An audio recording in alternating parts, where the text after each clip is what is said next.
तरह की चुनौतियों को फिलहाल सरकार सामना कर रही है। एक तो कोरोना के बढ़ते मामले हैं जिसकी वजह से लॉकडाउन लगाने का फैसला लिया जा रहा है। दूसरी तरफ रोजगार से जुड़ा हुआ जो मसला है, लोगों की रोजी रोटी का सवाल है, वो भी एक बहुत बड़ी चुनौती है। इसीलिए सरकारें दोनों ही मसलों पर विचार विमर्श करके आगे कदम बढ़ा रही है। इस बीच हमारे साथ दो खास मेहमान जुड़ गए हैं, दो डॉक्टर्स जुड़े हुए हैं हमारे साथ। गुरप्रीत संधू जुड़ी हुई हैं, फार्मा एक्सपर्ट हैं, आपका बहुत स्वागत है। और सिद्धार्थ रस्तोगी हमारे साथ जुड़े हुए हैं, ऑक्सीजन सप्लाई एक्सपर्ट हैं, आपका भी बहुत स्वागत है। गुरप्रीत संधू साहब, सबसे पहले मैं आपके पास आती हूँ। आप फार्मा एक्सपर्ट हैं और अभी हमने कई सारी खबरें दिखाई, खासतौर से ऑक्सीजन सप्लाई को लेकर जो चिंताएं बनी हुई थी, अब उसे दूर करने की कोशिश की जा रही है।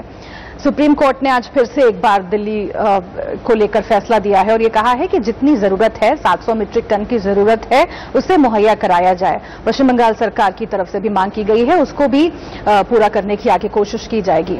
लेकिन इन सब के बीच एक खास बात यह है कि वैक्सीनेशन के मोर्चे पर और कोरोना मरीजों के इलाज के मोर्चे पर लगातार जो व्यवस्थाओं को बढ़ाने की कोशिश है वो हो रही है। वैक्सीनेशन पर मैं बात करूं उससे पहले उन लोगों के बारे में जानकारी मैं लेना चाहूंगी जो घरों पर बैठे हुए हैं और 80% मरीज हैं कोरोना के जिन्हें हॉस्पिटलाइजेशन की जरूरत नहीं है, वो घर पर रहकर ठीक हो सकते हैं। उनके लिए आपका क्या सुझाव है जो लगातार टेली कंसल्टेशन के जरिए रिकवर होने की कोशिश कर रहे हैं?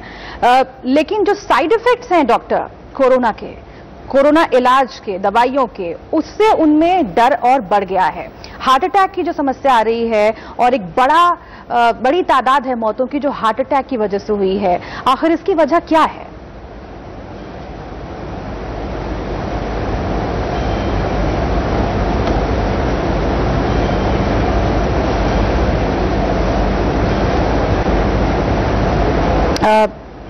डॉक्टर गुरप्रीत संधू, आप सुन पा रहे हैं मुझे?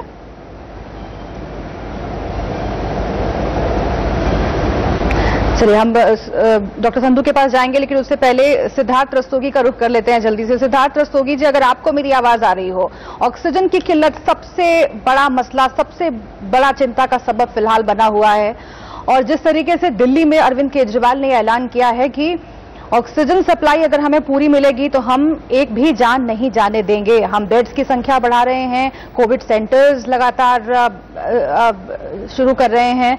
ऑक्सीजन सप्लाई अब कहा गया है केंद्र सरकार की ओर से कि सुनिश्चित करवाई जाएगी सुप्रीम कोर्ट के फैसले के बाद। ये कितनी बड़ी राहत की खबर है दिल्ली वासियों के लिए और क्या ये माना जाए कि आगे आने वाले वक्त में मौतों की संख्या जो है वो घटेगी? ये डेफिनेटली इसमें एक हम लोगों को थोड़ा सा हमें सेटिस्फैक्शन तो मिलता है कि जो भी एक्शंस पिछले एक हफ्ते में लिए गए हैं, उन एक्शंस को उनको इम्प्लीमेंट करने में थोड़ा सा टाइम लगता है। हम लोगों ने बहुत खबरें देखी हैं पिछले 2 हफ्ते में। Countries like France, USA, Germany, उन लोगों ने हमारे को अपना काफी एड भेजा है। उन्होंने ऑक्सीजन को सप्लाई करने के लिए टैंकर्स भेजे हैं, उन्होंने ऑक्सीजन को ऑन साइट जनरेट करने के लिए कुछ प्लांट्स भेजे हैं और कॉन्सेंट्रेटर्स काफी तादाद में इंडिया में भेजे गए हैं। तो इन सब चीजों को डिप्लॉय करना, इनको इम्प्लीमेंट करना, इनको स्टार्टअप करना, इन हर चीजों में थोड़ा सा एक लैग टाइम होता है। उस लैग टाइम को लगने में अब जो दिल्ली सरकार अगर यहाँ पे ऐलान कर रही है कि हमारी ऑक्सीजन की जो किल्लत है, उस किल्लत को हम धीरे धीरे करके खत्म कर रहे हैं, डेफिनेटली हमारी इसमें आशा यही रहेगी कि ये किल्लत इन सारे साधनों से धीरे धीरे करके कम होती जाए। तो हम लोगों ने पिछले कुछ दिनों में देखा है कि जैसे जैसे ऑक्सीजन सप्लाई बेटर हुई है, वैसे हमारे मरीजों की जानें बची हैं। डेथ रेट पे उसका डायरेक्टली एक इम्पैक्ट है टुवर्ड्स रिडक्शन। तो डाउट कि हम लोगों को यहाँ पे जितनी भी चीजें अब इम्प्लीमेंट होती जा रही हैं, उसका एक एंड पॉजिटिव डायरेक्शन में जा रहा है। तो ये हम लोगों को इसमें बहुत सेटिस्फैक्शन लेना चाहिए। बिल्कुल एक राहत की खबर है और भी राज्य ये उम्मीद कर रहे हैं कि उन्हें जितने ऑक्सीजन की जरूरत है वो उन्हें भी अलॉट किया जाएगा, जिससे ऑक्सीजन की कमी से होने वाली जो मौतें हैं उस पर लगाम लगाया जा सके। मैं आपके पास लौटूंगी डॉक्टर रस्तोगी, लेकिन इस बीच हमारे साथ डॉक्टर संजय गर्ग जुड़े हुए हैं, एमडी हैं शांति गोपाल हॉस्पिटल के। आपका भी बहुत बहुत स्वागत है।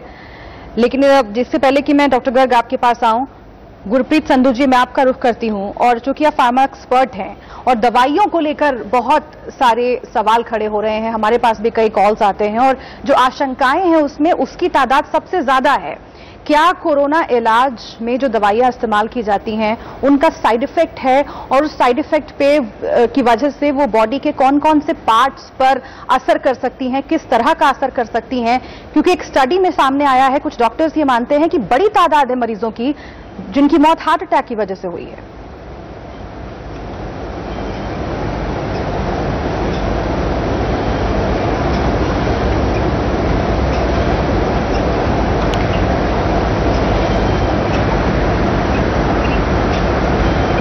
डॉक्टर संधू, आप बात कर सकते हैं। डॉक्टर संधू, आपको मेरी आवाज आ रही है?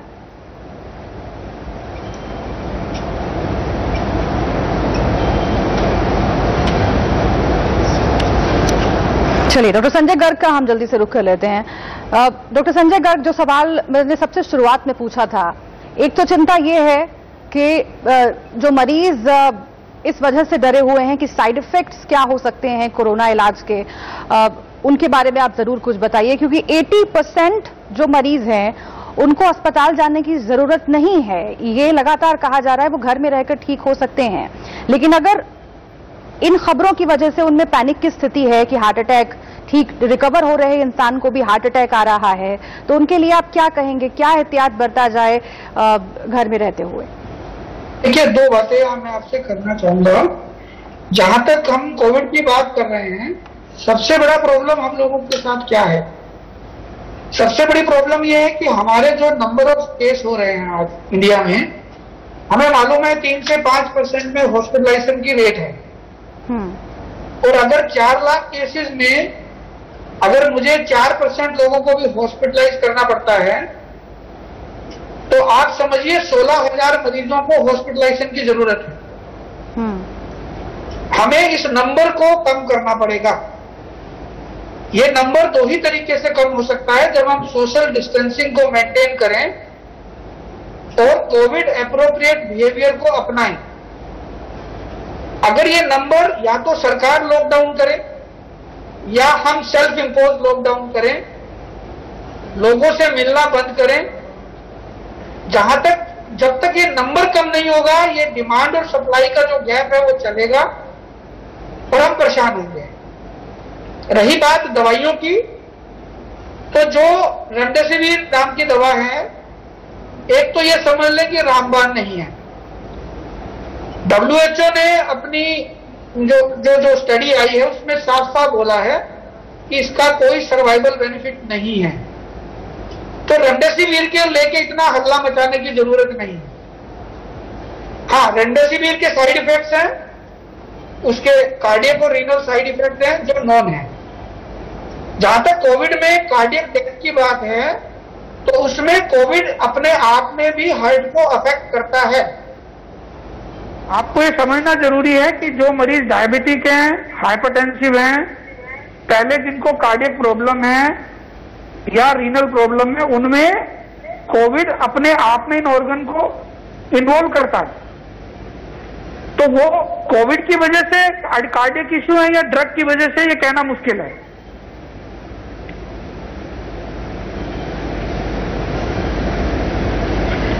ठीक है, गुरप्रीत संधू जी, आपको मेरी आवाज आ रही है?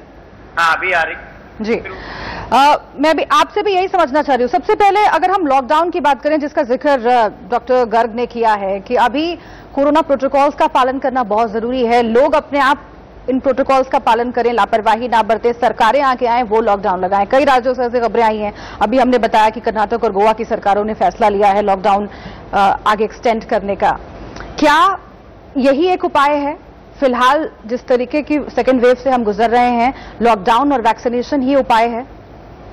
जी, मेरे के हिसाब से तो करना सबसे जरूरी है कि हमें लॉकडाउन नेशनल तरफ जाना चाहिए। सबसे जरूरी कि मैं जो ह्यूमन बीइंग है को सेव करना सबसे महत्वपूर्ण होना महत्वपूर्ण चाहिए। You know, economic cost, but not the cost of human life. Okay. Now, the second point that the usage of and the understanding the public has to do is with respect to the taking the vaccine. जो हमने बनाई हैं उनको अमल कर, ताकि जब तक हर इंसान नहीं लगाएगा तो ये प्रॉब्लम, यही एक माध्यम है जिससे कि एक आदमी अपने आप को सेव कर सकता है इस कोरोना के वेग में। तो सबसे ज्यादा हमारे लिए हो कि एक तो लॉकडाउन पालन किया, लोग अपने घर में सावधानी पर मास्क की व्यवस्था और सोशल डिस्टेंस का पालन हर तरीके से, मेरे हिसाब से जो वेरिएंट है ये अफवाह गया है। और इस बात से एक सुझाव है हमारे सामने कि हम अपने आप को अंदर बैठें, और इकोनॉमी का जो माध्यम है, लोगों के दिमाग में भी बिजनेस बंद हो जाएगा, जान ही नहीं रही तो जहान कहां। सबसे इंपॉर्टेंट है अपने आप को पहले बचाव करना, और इससे बहुत ही इशू है जो कि देखना पड़ेगा हमें। ठीक है, डॉक्टर सिद्धार्थ रस्तोगी, मैं आपसे समझना चाहती हूँ, ऑक्सीजन की सप्लाई पर बार बार बात हो रही है। ऑक्सीजन की सप्लाई बाधित होना, ये जो इतनी सारी मौतें हुई हैं, उसकी कितनी बड़ी वजह रही, कितना बड़ा फैक्टर ऑक्सीजन की कमी होना रहा, जिसकी वजह से हमने देखा कि हालात धीरे धीरे करके खराब होते गए। और दूसरा सवाल ये आपके लिए कि तीसरी फेज की चूंकि बात हो रही है, क्या थर्ड फेज में भी हमें इतनी ही ज्यादा ऑक्सीजन की जरूरत पड़ेगी लोगों की जान बचाने के लिए, और उसके लिए अभी से सरकारों को किस तरह के इंतजाम करने चाहिए? जो थर्ड वेव अब प्रिडिक्ट हो रही है, अगर हम अब तक के जो हमारे सारे इंडिकेशंस रहे हैं और जिस तरीके से इस वायरस ने बॉडी पे एक रिएक्ट किया है, और जो बॉडी की एक रिक्वायरमेंट रही है ऑक्सीजन की, तो हम एंटिसिपेटरी वे में तो ये शायद प्रिडिक्ट कर सकते हैं कि आने वाले टाइम में भी ये बॉडी की जो एक डिमांड है वो बढ़ी रहेगी। हम लोगों ने इस वेव में क्या ऑब्जर्व किया है, एक पेशेंट को स्टेबलाइज करने के लिए अगर वो पेशेंट नॉर्मल कंडीशन में 3 लीटर पर मिनट या 5 लीटर पर minute flow rate of oxygen से वो स्टेबलाइज रहता था, और उनकी जो SpO2 लेवल जो है वो 92-93% से ऊपर रहता था। आज हमारे हॉस्पिटल्स, हमारे डॉक्टर्स स्ट्रगल कर रहे हैं उसी लेवल को मेंटेन करने के लिए। उनको पेशेंट्स को 20 लीटर पर मिनट या 25 लीटर पर मिनट ऑक्सीजन देनी पड़ रही है। हम अगर थर्ड वेव में इसको लेके जाएं और हम ये कहें कि कोई भी 25 नहीं लगेगी, 20 लगेगी, 15 लगेगी, तो एक चीज तो हमारे को ये मालूम है कि जो ऑक्सीजन की कंजम्पशन रिक्वायरमेंट है वो कहीं ज्यादा है, जो कि हम लोगों ने पहले कभी भी पिछले 30 या 40 साल में तो इस तरीके की कोई कंडीशन नहीं देखी जहां पे बॉडी की इतनी रिक्वायरमेंट आ जाए और जिससे हम लोगों को ऑक्सीजन सप्लाई और जो डिमांड में जो एक बहुत ज्यादा शिफ्ट आ गया है, बहुत ज्यादा गैप आ गया है सप्लाई और डिमांड में, वो शायद आने वाली वेव में भी कंटिन्यूड रहेगा। पर एक चीज जो इसमें हम लोगों को समझ में आ रही है, और काफी अब हॉस्पिटल्स और हमारी सरकार इस पे एक्शन ले रही है, तो अपनी ऑक्सीजन की सप्लाई को थोड़ा सा टाइटन अप करना है, ऑक्सीजन की सप्लाई को बेटर मॉडरेट करना है। सरकार ने आज इंटरवेंशन सिर्फ इसलिए किया है जबकि ऑक्सीजन का सारा प्रोडक्शन प्राइवेट सेक्टर में हो रहा है, पर टू मेक श्योर कि ये ऑक्सीजन जहां पे जानी चाहिए वहां पे जाए और हम हॉस्पिटल और हमारे मरीजों तक पहुंचे। सबसे पहली चीज तो हम लोगों ने सप्लाई चेन वहां पे चालू किया। दूसरी, काफी हॉस्पिटल जो चेन पे डिपेंड थे कंप्लीटली, यहाँ बड़े बड़े शहरों को लेके चले, दिल्ली को देखे, बॉम्बे को देखे, जहां पे कभी भी हमारे को पहले बड़े हॉस्पिटल्स में ऑक्सीजन कहां से आती थी, 2 तरीके से आती थी, या तो वो लिक्विड टैंक में मिलती थी ऑक्सीजन और लिक्विड वेपराइज करके। यहीं से इस चर्चा को आगे लिए चलेंगे हम। आप लोग बने रहिए हमारे साथ, डॉक्टर संधू, डॉक्टर रस्तोगी और डॉक्टर गर्ग लगातार हमारे साथ बने हुए हैं। एक छोटे से ब्रेक का वक्त है, इस चर्चा को यहीं से आगे बढ़ाएंगे ऑक्सीजन की कमी को लेकर, और घर में रहकर ऑक्सीजन लेवल को मेंटेन करने के लिए आपको क्या करना है ये भी समझेंगे। एक छोटे से ब्रेक के बाद बने रहिए। फिर से एक बार स्वागत है आपका। आप देख रहे हैं इंडिया न्यूज और लगातार कोविड ओपीडी के जरिए हम आपसे जुड़े हुए सवालों के जवाब तलाशने की कोशिश कर रहे हैं। 3 खास मेहमान हमारे साथ जुड़े हुए हैं। गुरप्रीत संधू हमारे साथ हैं, सिद्धार्थ रस्तोगी जी हमारे साथ जुड़े हुए हैं और डॉक्टर संजय गर्ग हमारे साथ जुड़े हुए हैं। सिद्धार्थ रस्तोगी जी, आपसे बात हो रही थी और वहीं से इस चर्चा को आगे लिए चलते हैं। चूंकि ऑक्सीजन की सप्लाई दुरुस्त करना कितना क्रूशियल है वो हम सब ने अब तक देख लिया है।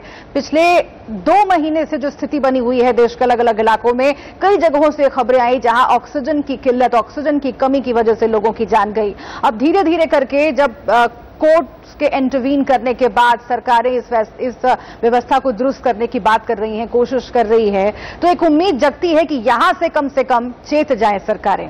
लेकिन सवाल यह है कि अब कालाबाजारी की खबर आ रही है। हमने कई ऐसे मामले बताए दर्शकों को जहां पर ऑक्सीजन कॉन्सेंट्रेटर्स की कालाबाजारी हो रही है। दिल्ली के खान मार्केट से ऐसी खबर आई है।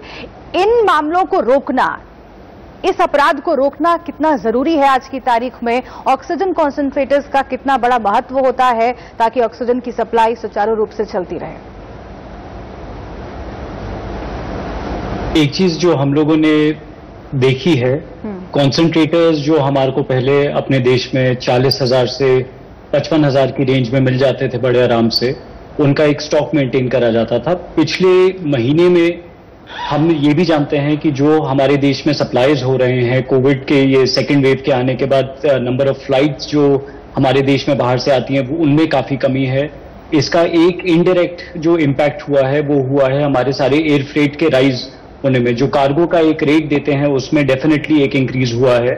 तो पर एक चीज बहुत गलत है और इसको सरकार अब एक्शन ले रही है। हम लोग पहले देख रहे थे दिल्ली पुलिस ने आज खान मार्केट में जो अनकवर किया है ये पूरा रैकेट, तो लोग एक मौके का फायदा उठा रहे हैं, वो बहुत गलत है।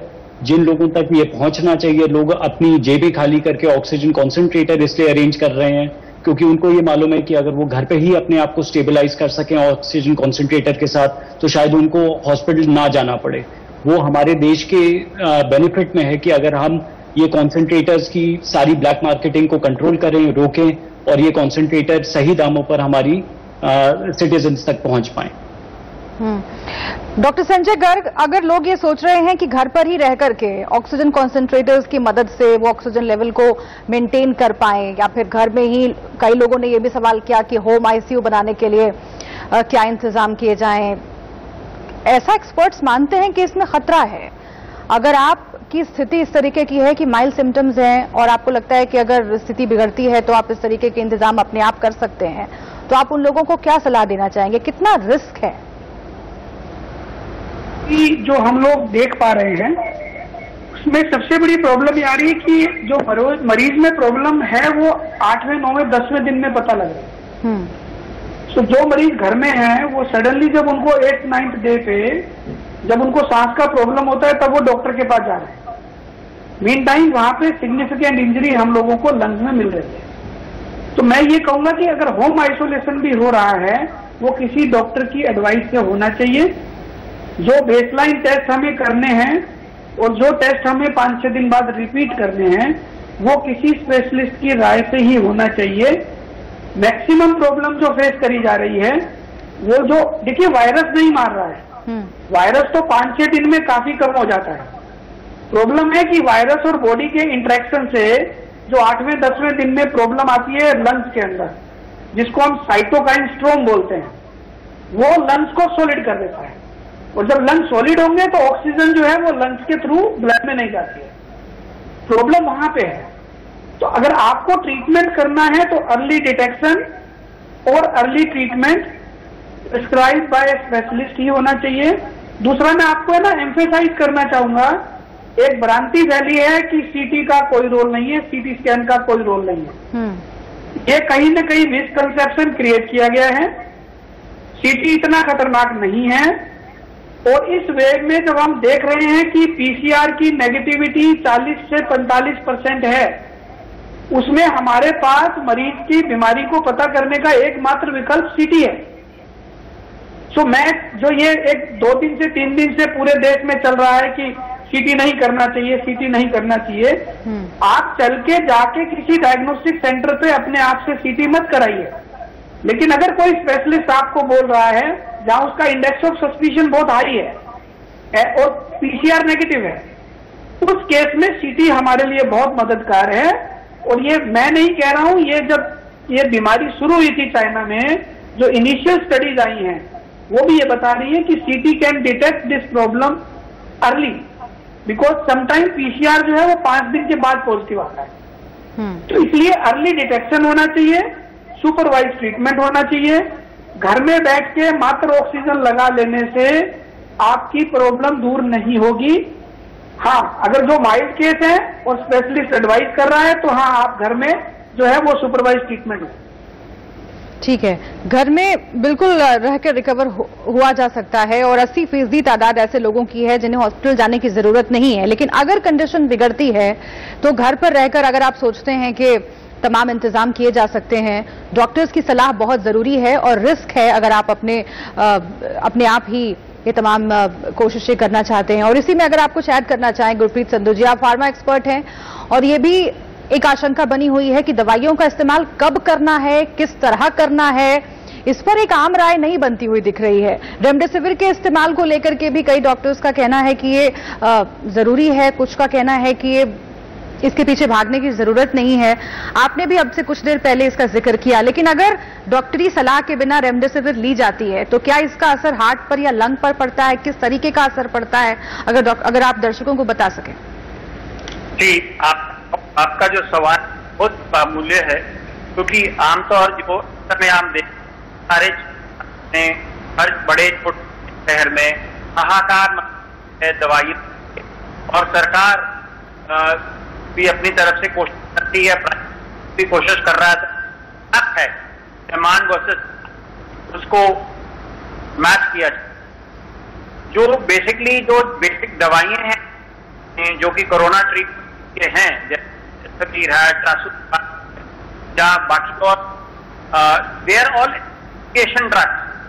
हमें एक समझना है सबको, ये इन्वेस्टिगेशन ड्रग्स का मतलब है कि ट्रायल में हुई है, बट स्पेशल कोविड का जो रुझाव हुआ उसको देखते हुए यूएस एफडीए ने स्पेशल अप्रूवल दिया है इन ड्रग्स को, ताकि जो पेशेंट्स है वो ये ड्रग, बट कोई भी दवाई पेशेंट्स को लेनी है उसकी हालत देखते हुए वो सबसे बहुमूल्य जब तक उसको एक क्वालिफाइड डॉक्टर, उनका अपना के डॉक्टर हैं कर रहे हैं एडमिटेड, उनके सुझाव की चलना ही चाहिए, कुछ आप डॉक्टरी नहीं करनी।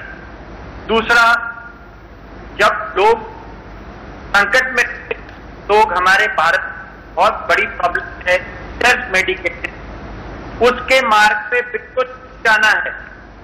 कोई फार्मासिस्ट को बोलता है अभी हम ये वो ले लीजिए, वो गलत है, बिकॉज ये तो बीमारी है, वायरस जैसे बहुत सारी हो चुकी हैं। भारत आपके चैनल माध्यम में बोला है, ये एक इशू है जो आहिस्ता बिल्ड करता है।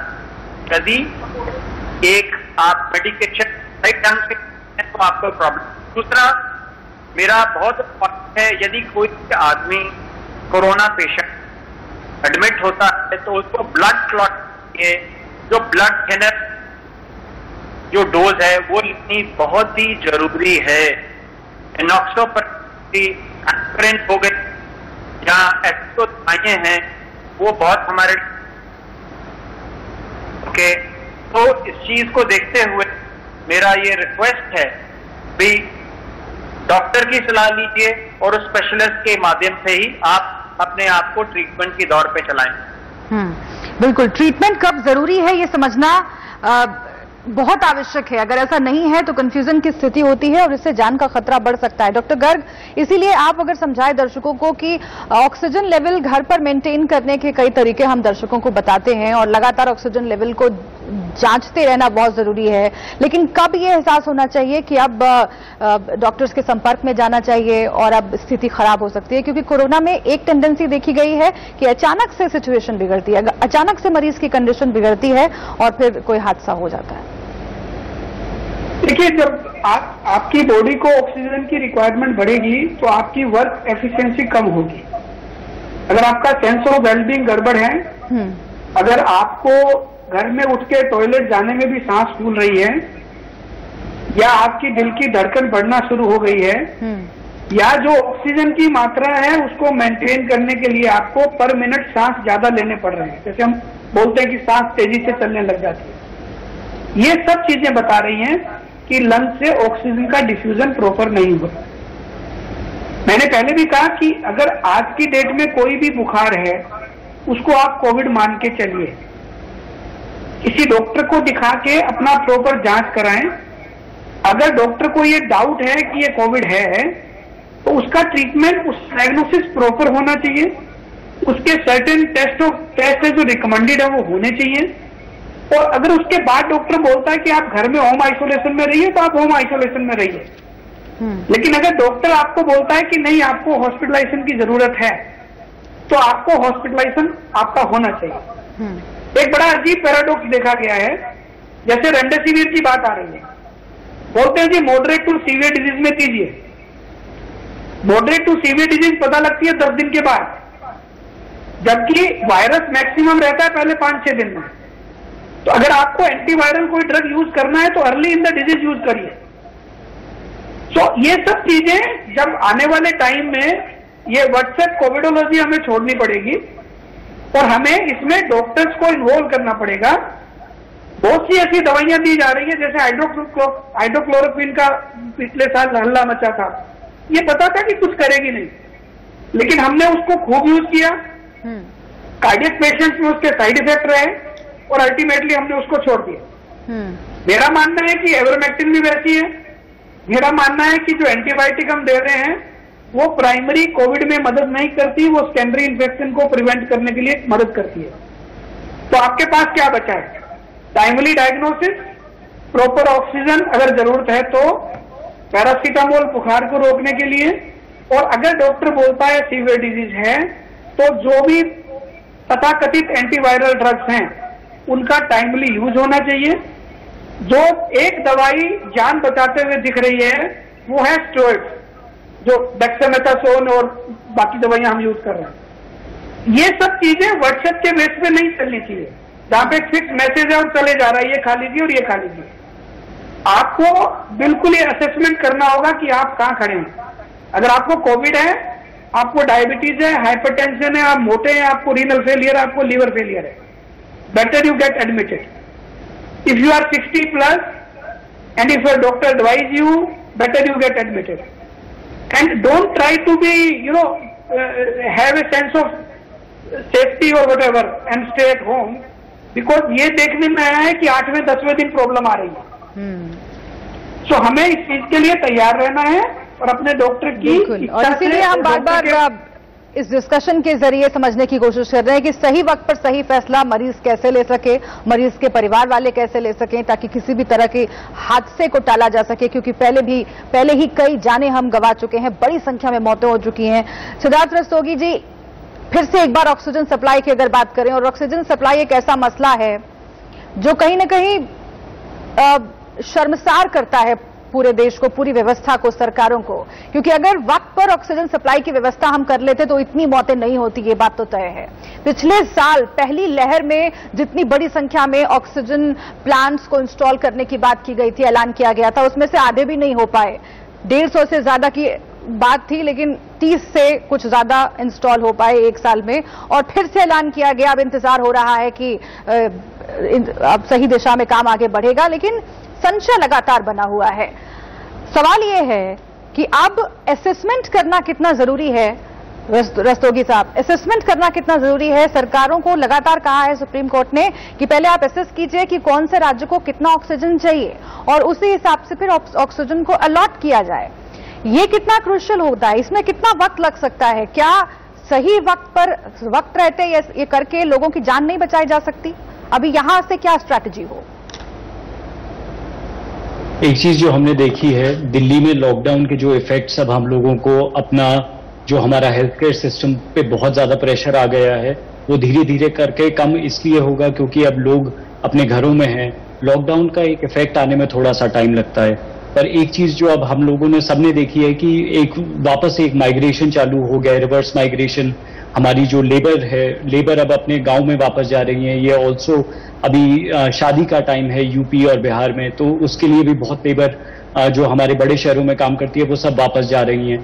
तो इसको अगर हम एंटिसिपेटरी मॉडल को स्टडी करें तो हमें एक चीज मालूम है कि अब हमारे जो रिमोट एरियाज जो हैं, हमारे शहर से हटके जो हमारे गांव में जो है, अब ये हमारा केसेस का जो सारा इंक्रीज आएगा वो छोटे शहरों से आएगा और गांव से आएगा। तो गवर्नमेंट इस चीज को डेफिनेटली उनको आज देखना चाहिए और उसके लिए उनको थोड़ी सी प्लानिंग पहले से करके चलनी चाहिए कि क्या हमारे बड़े शहरों में तो फिर भी आपको ऑक्सीजन आराम से मिल जाती है, छोटे शहरों और गांव में हम क्या करेंगे। तो उसका असेसमेंट इजी नहीं है, पर प्रोजेक्टेड मॉडल्स हैं जिन मॉडल्स पे अगर हम एक देखें कि कितनी पॉजिटिविटी रेट आ रहा है और वही पॉजिटिविटी रेट को हम एक्स्ट्रापोलेट करके अपने गांव और छोटे शहरों तक लेके जाएं तो उससे हम किसी एक नतीजे पर पहुंच सकते हैं और एक मैथमेटिकल मॉडल से वो असेसमेंट हम कर सकते हैं। जी, बहुत शुक्रिया। तीसरी लहर भी आने वाली है, ये भी साइंटिस्ट डॉक्टर्स मान रहे हैं और इसीलिए यहां से तैयारियों को और तेज करने की जरूरत है। दूसरी लहर में हमने बहुत सारी जानें गंवाई है, अभी भी खतरा टला नहीं है, लगातार कोरोना केसेस आ रहे हैं, मौतों की संख्या आप देख रहे हैं कैसे बढ़ रही है और इसीलिए हम ये कोशिश कर रहे हैं कि आपके मन में कोई कंफ्यूजन ना रहे। बहुत शुक्रिया आप सभी का हमसे बातचीत करने के लिए। हमारे साथ एक पैनल जुड़ा हुआ था, आगे भी हम इस तरह की चर्चाएं करते रहेंगे। एक छोटे से ब्रेक के लिए रुकते हैं। कोविड ओपीडी पर लगातार जारी है कोरोना को लेकर चर्चा, आप बने रहिए हमारे साथ।